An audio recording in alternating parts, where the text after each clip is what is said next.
अभी हाल ही में आई Copernicus climate change service report के अनुसार 1850 से लेकर अब तक वैश्विक तापमान डेटा रिकॉर्ड में 2023 सबसे गर्म कैलेंडर वर्ष था। आइए रिपोर्ट से संबंधित विभिन्न तथ्यों को समझते हैं। 2023 में वैश्विक औसत तापमान 14.98 डिग्री सेल्सियस था, जो 2016 में पिछले वार्षिक उच्च तापमान से 0.17 डिग्री सेल्सियस अधिक था।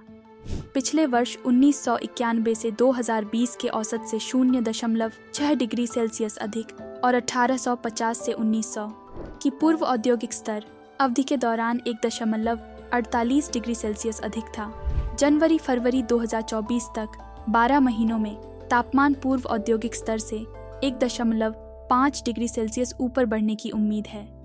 यूरोपीय संघ के पृथ्वी अवलोकन कार्यक्रम कोपरनिकस के अनुसार 2023 में रिकॉर्ड कीपिंग शुरू होने के बाद पहली बार वर्ष का प्रत्येक दिन 1850 और 1900 के बीच पूर्व औद्योगिक स्तर से 1 डिग्री सेल्सियस अधिक था। यह 1850 और 1900 के बीच की तुलना में 1.5 डिग्री सेल्सियस अधिक था और नवंबर के पहले 2 दिन 2 डिग्री सेल्सियस से अधिक गर्म थे। पृथ्वी के बढ़ते तापमान के पीछे प्रमुख कारण। पृथ्वी के बढ़ते तापमान और सबसे गर्म वर्षों की घटना को विभिन्न प्राकृतिक और मानवजनित कारकों के लिए जिम्मेदार ठहराया जा सकता है।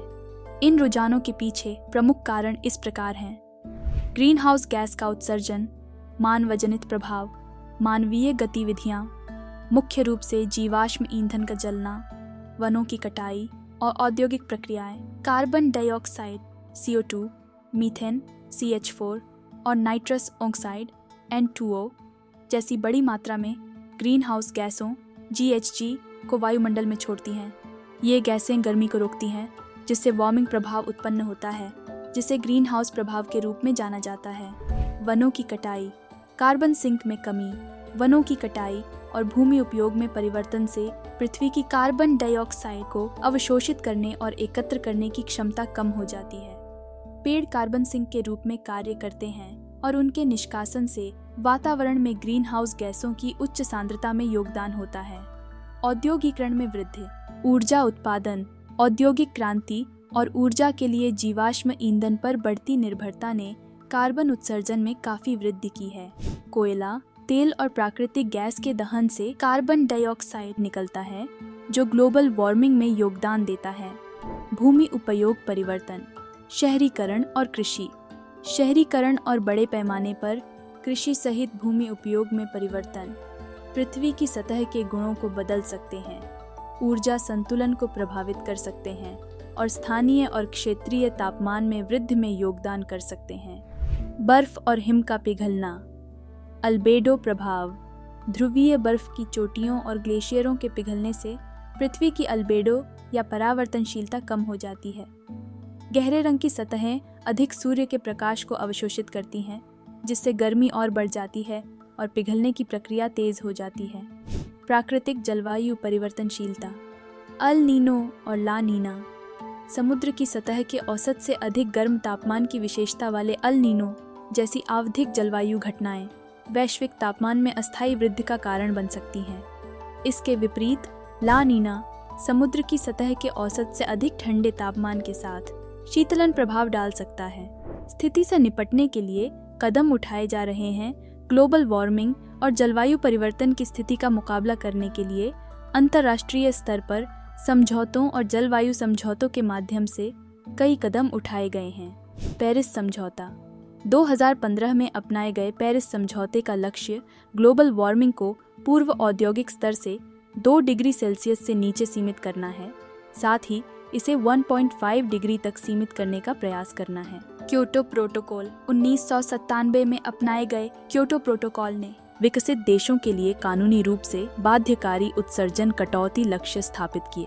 हालांकि प्रोटोकॉल की पहली प्रतिबद्धता अवधि 2012 में समाप्त हो गई, लेकिन इसने बाद के जलवायु समझौतों के लिए आधार तैयार किया।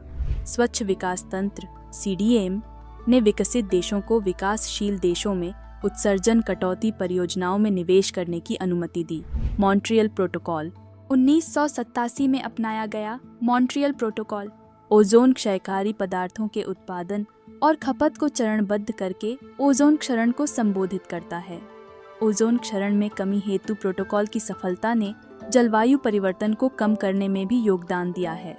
जलवायु परिवर्तन पर अंतर सरकारी पैनल आईपीसीसी जलवायु परिवर्तन से संबंधित वैज्ञानिक जानकारी का आकलन करता है और नीति निर्माताओं को व्यापक रिपोर्ट प्रदान करता है।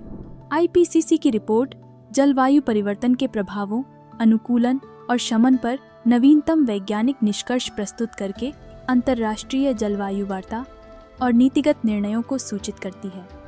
हरित जलवायु कोष GCF UNFCCC के तहत स्थापित GCF शमन और अनुकूलन परियोजनाओं के लिए वित्तीय संसाधन प्रदान करके जलवायु परिवर्तन से निपटने के प्रयासों में विकासशील देशों का समर्थन करता है। GCF विकासशील देशों को कम कार्बन और जलवायु लचीले मार्गों पर संक्रमण में मदद करने के लिए धन जुटाता है।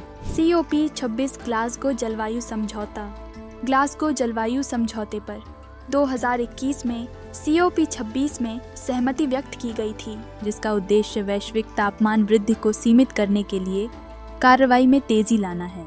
समझौते में जलवायु वित्त को बढ़ाने, उत्सर्जन को कम करने के प्रयासों में तेजी लाने और अनुकूलन उपायों को मजबूत करने की प्रतिबद्धताएं शामिल हैं।